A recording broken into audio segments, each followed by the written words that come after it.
The moment William becomes king, Camilla's royal status could face a decision that changes everything. And here's the part almost no one talks about.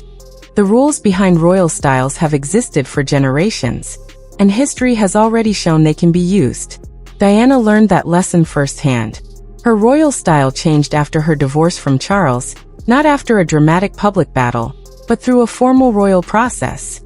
So when William eventually wears the crown, the biggest question may not be whether the power exists. It may be this: will he actually use it? Because the paperwork may already exist. The precedent is already there. And once the crown changes hands, the rules can change with it. The story begins with a document from 1917 that quietly shaped the rules of the British royal family. Created under King George V, it helped define exactly who could receive the style Royal Highness. At first glance, it may look like an old piece of royal paperwork, but its importance goes much further. It showed that royal styles were not simply permanent gifts. They could depend on decisions made by the monarch. And history would soon prove just how powerful that authority could be. In 1937, after Edward VIII gave up the throne, he was created Duke of Windsor. He was still allowed to keep the style Royal Highness. But then came a detail that is easy to miss. The same document made clear that his wife and descendants would not receive that same style. One document, one decision, two very different outcomes. That precedent matters because it showed something the public would see again decades later. A royal style could be changed without a parliamentary vote, without a court hearing, and without a long public debate. The crown could make the decision through a formal royal instrument. And then years later, the same principle moved in the opposite direction. In 1948, King George VI issued new letters patent concerning Princess Elizabeth's future children. Under the earlier 1917 rules, her children would not automatically have qualified for the style Royal Highness, because Elizabeth was the daughter of the sovereign, rather than a son. So the rules were adjusted. A new document changed the situation, and made sure Elizabeth's children would receive the royal style. That meant one royal document could restrict a style, while another could create or expand it. The power was not frozen in 1917. It could be changed by the monarch. And eventually, that power would become part of one of the most important chapters in Diana's story. In 1996, Diana's marriage to Charles was coming to an end. But the divorce involved more than the relationship itself. Her official royal status was about to change too. In August that year, new letters patent were issued concerning the style Her Royal Highness. Then, just days later, the divorce became final. Diana remained Diana, Princess of Wales. But something important had disappeared. The three letters HRH. She was still one of the most famous women in the world. She was still the mother of Prince William and Prince Harry. She was still connected to the royal family through her sons. Yet her royal style had changed. And that is what makes the document so significant. There was no dramatic ceremony, no massive public debate, no court battle. The change came through an official royal instrument. In other words, the crown had already shown that royal styles could be altered when the monarch chose to act. And Diana's case became one of the clearest examples of that power in modern royal history. What makes the story even more striking is that the rules themselves had changed before. In 1917, the boundaries were defined. In 1937, Edward VIII kept his royal style while his wife did not receive it. In 1948, George VI expanded royal status for Elizabeth's children. And in 1996, Diana lost the style Her Royal Highness after her divorce. Different monarchs, different circumstances, different outcomes. But the same basic lesson kept appearing. Royal titles may look permanent, but royal styles can change. And Diana's story showed just how quickly that change could happen. She did not lose the title Princess of Wales itself. What disappeared were those three letters that placed her inside a particular level of royal status. That distinction is important, because when people talk about Diana's royal position after the divorce, they sometimes focus only on the title she kept. But the real change was in the style that came before her name. She went from Her Royal Highness Diana, Princess of Wales, to Diana, Princess of Wales. It was only a few words, but those few words carried enormous meaning. And the most remarkable part was that Diana had no power to stop the change. The decision did not require her permission. It did not need a public vote. It did not depend on a courtroom ruling. It came from the crown through a formal document. That is why the old documents from 1917, 1937, and 1948 matter so much when looking at Diana's case. Together, they reveal a long history of royal styles being created, changed, restricted, and restored through official decisions. And once you understand that history, Diana's 1996 change begins to look less like an isolated event and more like another chapter in a much older royal system. The rules had already been written, the power had already been used, and Diana became one of the most famous people ever affected by it. 3 letters disappeared from her title, but the impact lasted long after the paperwork was signed. That is exactly why Diana's case remains so important. It did not happen centuries ago in some forgotten chapter of royal history. It happened within living memory to one of the most famous women on the planet, and the change happened remarkably quickly. For official documents already reveal a clear pattern. Royal rules could create a status, remove a status, or change the way a royal was officially styled. But that raises an even bigger question. What happens when the person holding the crown changes? And this is where Camilla enters the story. In 2005, when Charles and Camilla announced their marriage plans, Clarence House made the intended arrangement clear. Camilla would be known as HRH, the Duchess of Cornwall. And when Charles eventually became king, the plan was that she would be known as Princess Consort. That was the public understanding at the time. But royal history rarely stays exactly where people expect it to. When Camilla married Charles, she was legally entitled to the style connected with being the wife of the Prince of Wales.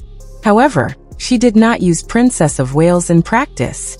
Instead, she became known as the Duchess of Cornwall. Why? A major reason was the powerful public association between the title Princess of Wales and Diana. For years, something unusual was happening. The formal rules and public feeling were not always pointing in the same direction. The title existed within the royal system, but the decision was made not to use it. And that detail is important because it shows how much public sentiment can influence the way royal titles are presented. Then, in February 2022, another major change arrived. Queen Elizabeth II publicly expressed her sincere wish that Camilla would become queen consort when Charles eventually became king. That was a major shift from the earlier expectation of princess consort. After years of the original plan being discussed, the queen had now made her own preference clear. And suddenly the future looked very different. The important lesson is not simply about Camilla. It is about the nature of royal styles themselves. They can appear permanent to the public, but history shows that the way members of the royal family are officially styled can change when circumstances change, and especially when the crown passes from one monarch to another. Then came September 2022. Queen Elizabeth II died, and Charles immediately became King Charles III. There was no gap between the Queen's death and the new king taking the throne. The crown passed immediately. But there is an important difference between becoming monarch and completing formal paperwork. The authority of the new king existed from the moment Charles became sovereign. The official machinery surrounding that authority, however, could take additional time. 2 days after the Queen's death, the Accession Council met and Charles was formally proclaimed king in a historic ceremony watched around the world. But while those events were happening, another clock was already running. Elizabeth II died on September 8, 2022. Her state funeral took place on September 19th. That meant there were 11 days between the beginning of the new reign and the funeral of the previous monarch. 11 days. During that period, Britain was still mourning Elizabeth. Her coffin was moved through the country. Thousands of people waited in line to pay their respects. Westminster Hall became the center of one of the largest public mourning events in modern British history. Yet at the same time, Charles was already king. He was already meeting officials. He was already receiving visitors. He was already carrying out constitutional duties. The crown had not gone into a waiting period simply because the funeral had not happened yet. That distinction matters. It means that the phrase "before the funeral" is not automatically impossible when discussing the early days of a new reign. The real question is different. Would a new monarch actually choose to make a major change to a royal style during such a sensitive period? That would be a completely different matter. The legal or constitutional ability to act does not mean the monarch will necessarily choose to act. And there is another detail that makes the system even more complicated. A monarch does not necessarily need to personally handle every single royal responsibility.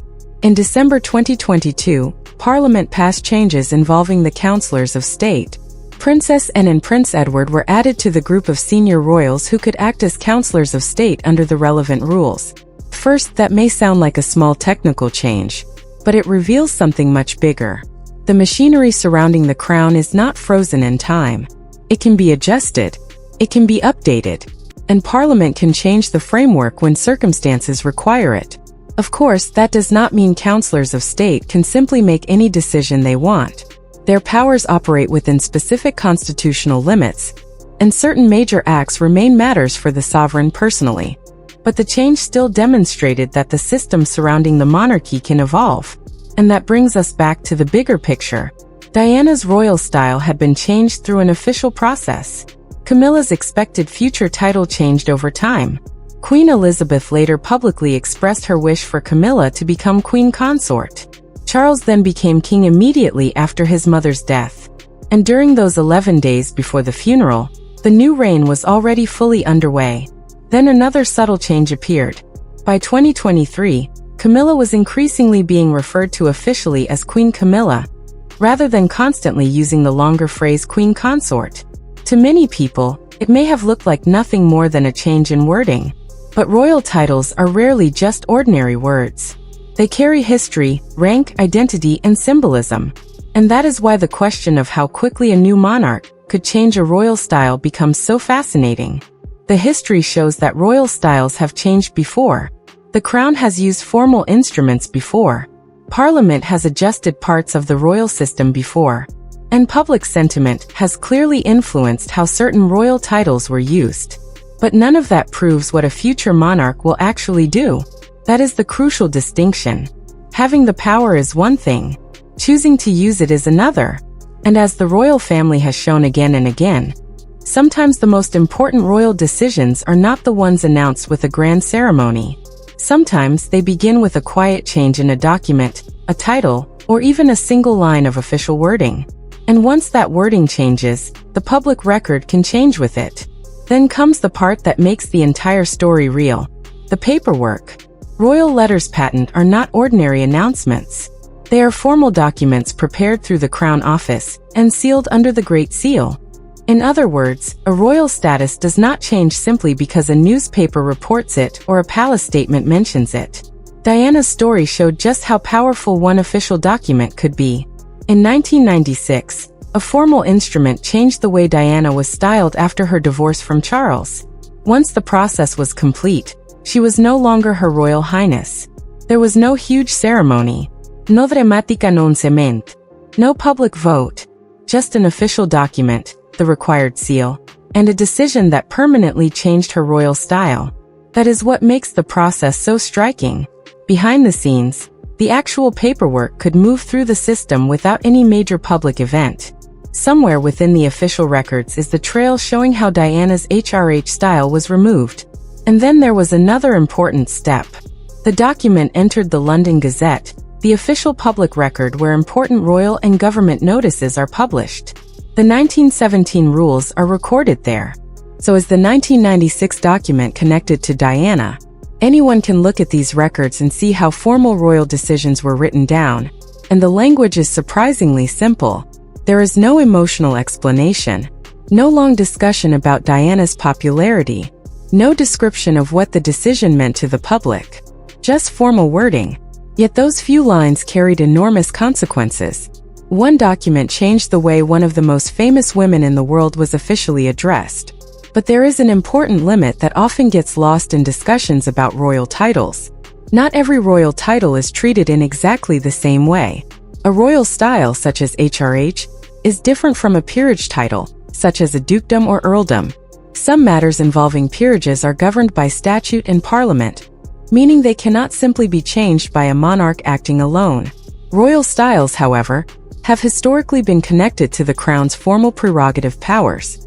That distinction is crucial. The letters HRH are one thing, A hereditary peerage is another. And this difference becomes especially important when people start talking about Camilla. Of the titles and styles associated with Camilla, her HRH style is not necessarily protected in the same way as a peerage title. That does not mean William has announced that he intends to remove it. He has not. Before going any further, there is one point that needs to be made absolutely clear. There is no confirmed public statement from Prince William saying that he plans to remove Camilla's HRH style. No official announcement has been made.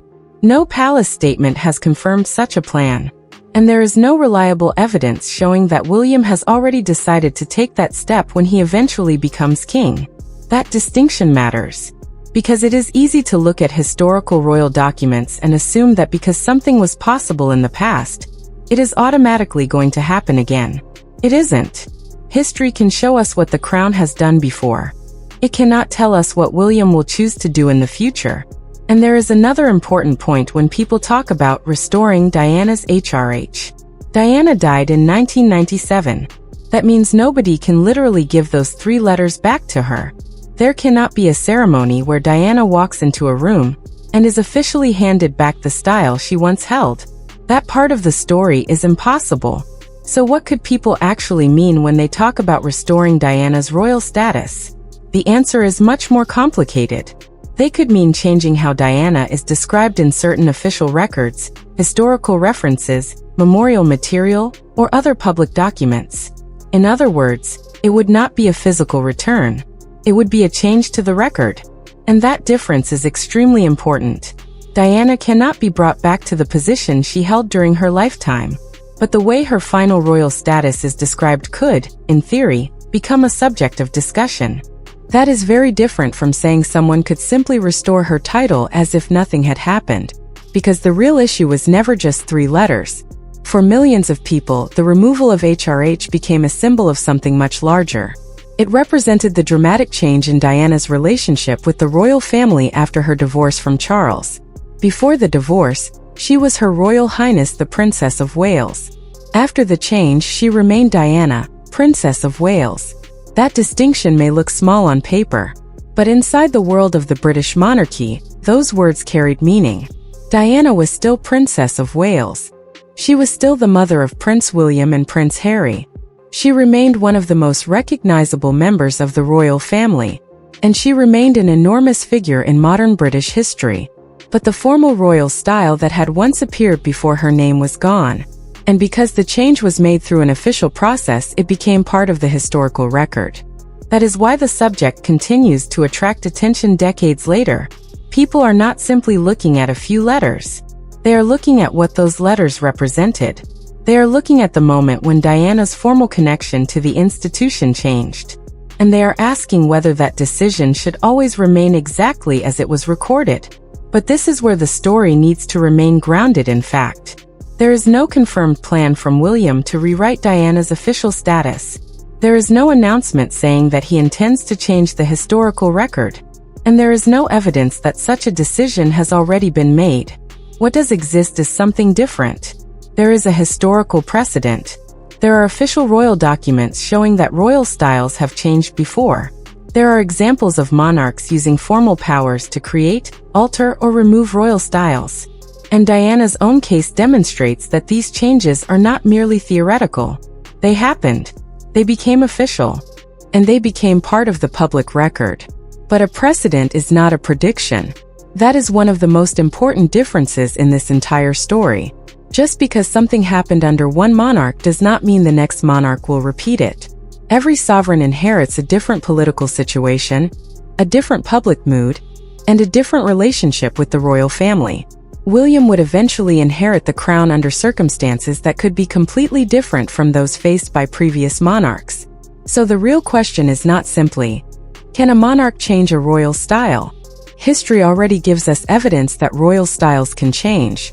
The more interesting question is, would William actually choose to use that authority? And that answer is unknown. William has not publicly promised to remove Camilla's HRH style. He has not announced that he intends to change her position. He has not publicly said that he wants to revisit Diana's royal status either. Until such statements or official documents appear, Anything beyond that remains speculation. And this is where the story becomes even more interesting, because power and intention are two completely different things. A monarch can have authority without choosing to exercise it. A legal or constitutional mechanism can exist without ever being used. A historical precedent can sit in an archive for decades without becoming relevant again. And a document can provide the machinery for change without anyone ever putting pen to paper. That means the existence of the power does not automatically mean there will be a royal confrontation. It does not mean Camilla is destined to lose anything. And it certainly does not mean Diana's status will automatically be rewritten. History shows that royal styles can change, and Diana's case proves the crown has used that power before. But history cannot predict what William will do. The paperwork and precedent may exist, yet neither can force a monarch to act. Power is not the same as action. Until William, the palace, or an official document confirms otherwise, Camilla's future remains uncertain, and anything beyond that is speculation.